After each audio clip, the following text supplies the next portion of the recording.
خټک چې دم زمونږ وروڼه دي، عثمان خیل هم زمونږ وروڼه دي، او د هغې نه علاوه بنګش هم زمونږ وروڼه دي، وزیر مسجد هم زمونږ وروڼه دي، د افریدي هم مونږ ته نږدې دي. خوشحال خان خټک خاندان خلاف په خپلو دغه کې چې کوم دی نو بولاک خاندان و د هغې نه بولاک چې وو نو د خوشحال خان خټک خلاف و، بل په خپل نوم باندې شرمېدل نه دي په کار. زه په خپل ټولو ډېر زیات شکرګزار یم او د خپلو ملګرو هم چې د دغه مشکل وخت کې تاسو وخت ویستو سره کېناستی او دا به د زندګۍ یو لومبۍ دغه چې تاسو دپاره تاریخي چې د دلزاکو جرګې بیا د قوم په حیثیت دا ډېره د خوشحالۍ خبره ده. هلکان پکې هم شامل شو کېناستل، مشران پکې هم شامل شو کېناستل.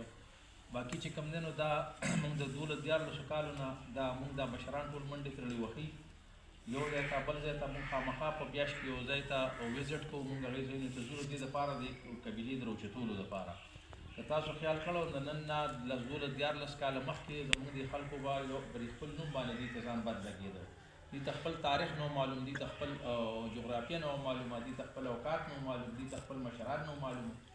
دې تحریک سره موږ چې کوم دی نو دا راکړې دا قوم موږ راوچت کړو.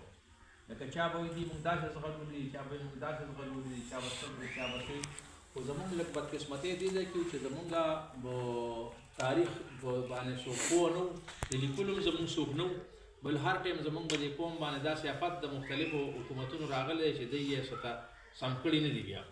نو زمونږ قبیله چې کوم ده نو دا عاید په لحاظ سره دا خلک شته د دوی په کلو کې دي ناظمان. اوس که تاسو پراپر وګورئ د دوی په لوڼخوړ کې ناظم چې کوم دی نو زمونږ دې خلکو کې تاسو که وګورئ زمونږ یو هلک چې کوم دی نو دا توفیل انجم دی دا 2-3 ځله MPA پاتې شو.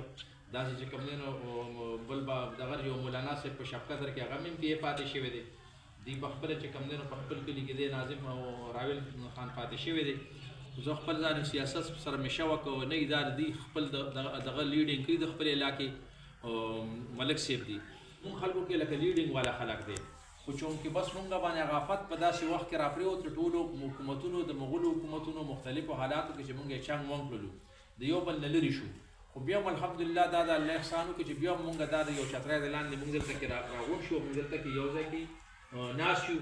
نو دا ورو ورو داسې یو څیز اوچتېږي، ورو ورو دې ته خلک پکې خبرېږي په یو تحریک سمدستي دا ورو ورو په دې سره خلک ټچ کېږي. خو لکه زه ریکوست دا به د کشرانو ته کوو چې دوی به دې څیز کې دلچسپي والي، بل په خپل نوم باندې شرمېدل نه دي پکار. په خپل نوم باندې ځان سره نوم سره لیکل پکار دي. دا اوس ما خپله حجره دوباره جوړه کړله، هغې باندې غټه ما د خپلو مشرانو شجرې ولیکلې. شجره مې په خپله ټوله ولیکله چې هغې باندې زموږ کوم شجره وه. د دې دلزا قوم چې کوم دا سرداران دي نو دا زیات زما نیکونه تېر شوي دي. زنګي خان دی زما نیکه تېر شوی دی، هغه چې کوم دی نو که مقام دی د شابادګړۍ په پول چې دی نو خطبه یې دې په لګېدلې ده. که دا ملک کالو خان دی، دا کالو خان چې دی دا کالو دا زما نیکه دی. نو دا زیات تر سردار ابراهیم و چا چې بیا د کاټلنګ د جګړې بدل اخیستی دی په دغه کې. نو دا ټول زمونږ زما زیات تر د دې په د هغې اولاد کې زه راځم. نو دا به دې باندې همت مه بایله چې ماله پلان کې رانغی. دا زمونږ په خاندان کې هم بلا کلي کې بلا خلک دی چې هغوی به دې څیزونو کړو دلچسپي نه لري، د شجرې څه خیال ساتي. اوس لکه د دې ځای هغه جغرافیه به تاسو ته څه نه څه زه ووایم دلته ګوره لکه دا سیني قوم چې کوم دی دا بېګا ما کتل دم دلزاک دي. دا سیني نه دي، دم دلزاک دي. سیني خټک چې کوم خټکو کې دوی واده کړی دی، خټکو کې دوی واده کړی دی زنانه د خټکو، او دا خلک بیا زیات په ټیري کې دی. خو دلته سیني دي سره دلته کې هم شته. بیا تر دې خټکو دلته کې دغه بیانوم چې دا څنګه دلته کې راغلي. دا خټک اصلي کې دا هم زمونږ دغه دی، زمونږ شاخ دی. دا خټک چې دا هم زمونږ وروڼه دي، عثمان خیل هم زمونږ وروڼه دي، او د هغې نه علاوه بنګش هم زمونږ وروڼه دي، وزیر مسجد هم زمونږ وروڼه دي، د افریدي هم مونږ ته نږدې دي، دا وردګ هم زمونږ وروڼه. نور هم داسې ګڼ کسان دغه دي قبیلې دي چې دا زمونږ وروڼه دي. نو دا دغه چې څنګه دلته کې راغلي نو ګوره دلته کې د یوسفزي او مندړ دې کې فرق دی. بیا تاسو دې کې لږ فرق به کوئ. دا یوسفزي اگر چې په سواته په شانګله پروت دی، او مندړ چې دا په صوابه مردان او په دنیا پروت دی دا مندړ دی. دې همیشه په خپلو کې دشمنۍ پاتې شوي دي.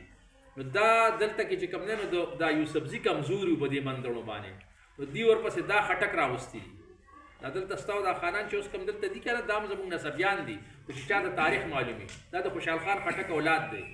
نو دوی یې دلته ځان سره دیره کړل او دوی په ذریعه باندې بیا هغوی چې کوم دی نو د مندړو سره جګړې کولې به، او د خوشحال خان خټک خاندان خلاف په خپلو دغه کې چې کوم دی نو بولاک خاندانو د هغې نه بولاک چې وو د خوشحال خان خټک خلاف وو. خټکو کې هم دوه قبیلې وې، یو تري وه یا تري وه او یو بولاک و. دا تري چې کوم دا د خوشحال خان خټک او دغه دی خاندان دی، دا یو ډېر لوی خاندان دی. او په دې باندې هم ځان پوه کړئ چې څه زمانه داسې وه چې د کرلان اولاد دا کرلان چې دا زموږ نیکه نشي کېدی، یا دا ګروپ دی یا دغه دی، خو بس یو شناخت یې ورکړی دی. د کرلان او بس اولاد به ولې بس دا ټول خلک چې کوم دا په دې ځا پرې